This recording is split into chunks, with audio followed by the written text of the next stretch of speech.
Welcome back friends. तो ये है फाइकस वीरनेस यानी पीपली, पाकड़, पाकुर कुछ भी बोल सकते हैं। तो उसका ग्रोथ अच्छा हुआ है, भले ही हमने उसका रिपोर्ट नहीं किया है।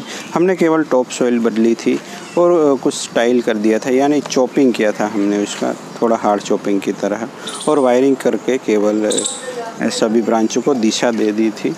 तो इस सीज़न में ज़्यादा ग्रोथ होता है, इसलिए यहाँ कुछ वायर बाइट्स हुआ था, तो मैंने ये वायर हटा लिए हैं। तो जहाँ जहाँ ज़रूरत होती थी वहाँ से मैंने वायर हटा लिए थे।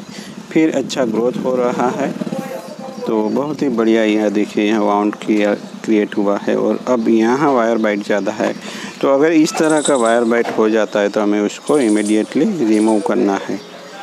तो उसको सिंपल तरीके से रिमूव कर सकते हैं दोस्तों। हमने वायरिंग के तो बहुत सारे लेसन देख लिए हैं, कैसे वायरिंग करें, अनवायरिंग करें। तो इन सब के लिए नए नए वीडियोस आते रहते हैं। मैं डेली एक वीडियो डाउनलोड करने की कोशिश करता हूँ, तो बने रहना होगा हमारे साथ दोस्तों।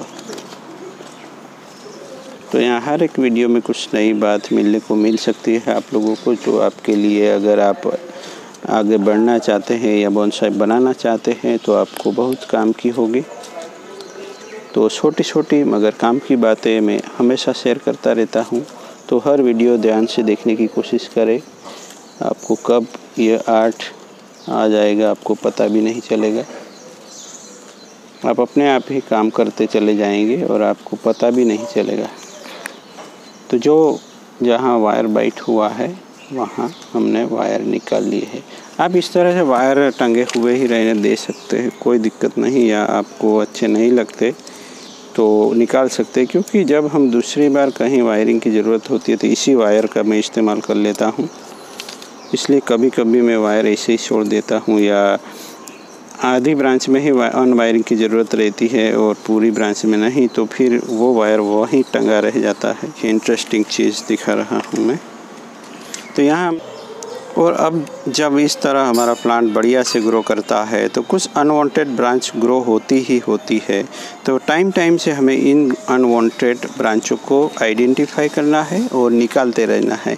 यही आज के वीडियो की खास बात है दोस्तों। यही मेरा आज का नया टिप्स है कि यहाँ जो जंक्शन बनने वाला है वो रोकना है हमें, ये अनवांटेड ब्रांच है। इस तरह से हमें ये कुछ सेफ डिस्टेंस तो बनना ही चाहिए, और फिर हम वायरिंग करके उसको कुछ मूवमेंट दे देते हैं, तो हमारा प्लांट प्रोपोर्शन में और डिजाइन में रहता है।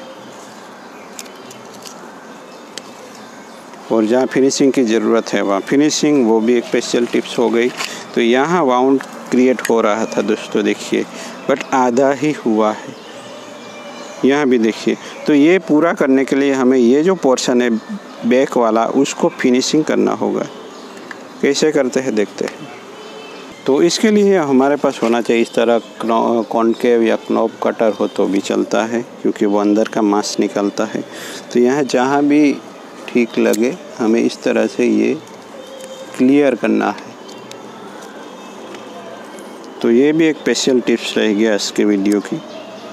वैसे ऐसे मैं टिप्स तो देते ही रहता हूँ इस तरह की। और जो भी डेड स्किन फॉर्म होती है इस वाउंड के नज़दीक, वो सब हटा देनी होती है।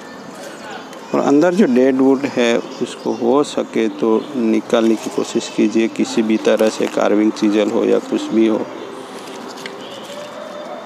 और बाद में हम देखते हैं रूट ग्राफ्टिंग का रिज़ल्ट क्या है। इसी के साथ मैंने एक रूट ग्राफ्टिंग की थी, एरियल रूट की।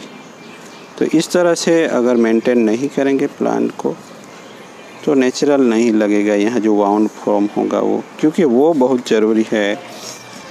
इस तरह से फॉर्म होते हैं तो प्लांट मैच्योर लगते हैं दोस्तों। तो इस तरह से फिनिशिंग दे देना है, थोड़ा मांस हटा के, जिससे ये जो अधूरा वाउंड है यहाँ तक हुआ है फॉर्म, ये तो वो पूरा हो जाना चाहिए। और वो तभी होता है जब ग्रोथ अच्छे से होता रहता है दोस्तों। तो अब हम देखेंगे हमारे रूट ग्राफ्टिंग का अपडेट इसी प्लांट के साथ। तो ये देखिए, यहाँ हमने एक रूट ग्राफ्ट किया था, पीछे भी किया था, वो फेल हुआ है। तो वो वायर भी हमें निकालना होगा, नहीं तो स्टेम को नुकसान हो सकता है। तो जो रूट नीचे से वेल एस्टेब्लिश हो या लंबा हो, तो ऐसे रूट को हम ग्राफ्टिंग कर सकते हैं इस तरह से। तो ये यहाँ से वी है दोस्तों, 2 रूट दोनों ओर गए हैं, तो ये जल्दी से मोटे होके इस रोक को अटैच करने में प्लांट को मदद करेंगे। और यहाँ से भी हम जोड़ देंगे। तो चलिए उसको भी यहाँ बांध लेता हूँ मैं, जिससे ये रोक के साथ अच्छे से सटा रहे। तो बारिश स्टार्ट हो गई है, तो आज का वीडियो थोड़ा सा शॉर्ट होगा। वैसे शॉर्ट वीडियो ही सबको पसंद आते हैं। तो चलिए इसी तरह से अब मुझे केवल यहाँ कुछ वायरिंग कर देना है, जिससे कुछ मूवमेंट हमें मिल जाए।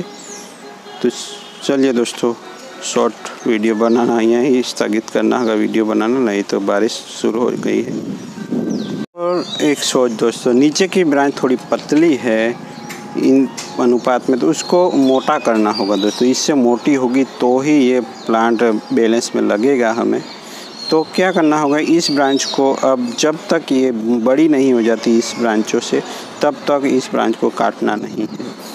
और नीचे की ब्रांच तभी ग्रो होगी जब ऊपर का ग्रोथ हटाएंगे दोस्तों। तो हम आज ऊपर का ग्रोथ भी हटा रहे हैं।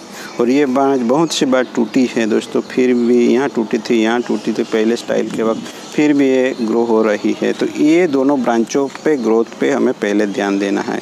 तो अब बारी आती है यहाँ से कौन सी ट्रिमिंग करना होता है। बट मैं क्या कर रहा हूँ, देखिए, जो ब्रांच वाइगर हुई है, यानी यहाँ से ये ब्रांच ग्रो हो गई है, तो उसको मैं हटा देता हूँ। तो यहाँ टेपरिंग हो गया है। इसी तरह आगे भी करेंगे हम। यहाँ पीछे एक है ऐसी ब्रांच, और दूसरी ब्रांचों को ट्रिम करेंगे। ये देखिए, यहाँ ये ब्रांच बहुत ही वाइगर है, और ये दोनों ब्रांच कम ग्रो हो रही है। और अब यहाँ थोड़ा डिसीजन चेंज करना होगा, क्योंकि यहाँ इन दोनों ब्रांचों के बीच में सेफ डिस्टेंस है नहीं, तो ये अनवांटेड हो जाती है और ये अच्छी रहती है। तो उसको हम पूरी बैक बडिंग कर रहे हैं। यहाँ इंटरनोड है, तो हम उसको बैक बडिंग कर देते हैं। तो अब ऊपर की ब्रांचों में हम बैक बडिंग कर रहे हैं, जिससे कुछ नई ब्रांचें मिल जाए हमें, जैसे हमने पहले किया था जब प्लांट को इस सीज़न में हमने टॉप सॉइल चेंज की थी। तो ऊपर के ब्रांचों को मैं कर रहा हूँ बैक बडिंग, और बाद में थोड़ा वायरिंग कर लेंगे, तो ही नीचे की ब्रांच, याद रखें दोस्तों, ग्रो करेगी। और हमें चाहिए नीचे की ब्रांच में पहले ग्रोथ। हमें अब रेमिफिकेशन पे ध्यान देना है। बट रेमिफिकेशन अभी होगा ऊपरी ब्रांचों में, और नीचे की ब्रांचों में बूस्ट करने के लिए हम ऊपर का ग्रोथ हटा रहे हैं दोस्तों। यानी हमने किया है अभी बैक बडिंग। और ये जो ब्रांच है उसमें कुछ मूवमेंट लाने के लिए, नया ग्रो हुआ है, तो उनको कुछ मूवमेंट लाने के लिए मैं यहाँ वायरिंग कर लेता हूँ। तो प्लांट को डिफोलिएशन नहीं किया हमने, ट्रिम किया, वायरिंग किया, और ये जो लोअर ब्रांच थी उसको ऊपर बांध लिया है, जिससे जो ब्रांच प्लांट की ऊपर रहेगी उसमें ज़्यादा न्यूट्रिशन जाएगा। और नीचे की ब्रांचों में जैसे ग्रोथ हो रहा है उसी हिसाब से होने देंगे। कुछ और ग्रोथ होने के बाद उसको हम अरेंज करेंगे या उसको ऊपर उठाएंगे, जिससे जल्दी से ये लोअर ब्रांच भी ऊपर ब्रांचों की तरह हो जाए। वैसे इस ब्रांच का कोई काम है नहीं, बट फिर भी मैंने रखा है। तो चलिए बाद में सोचते हैं उसको रिमूव करेंगे या नहीं। अगर ग्रोथ अच्छा नहीं रहा तो मैं रिमूव कर दूंगा, और ऊपर के पोर्शन के साथ ही हम आगे बढ़ेंगे। तो थैंक यू फॉर वॉचिंग दोस्तों, मिलते हैं एक नए टॉपिक के साथ।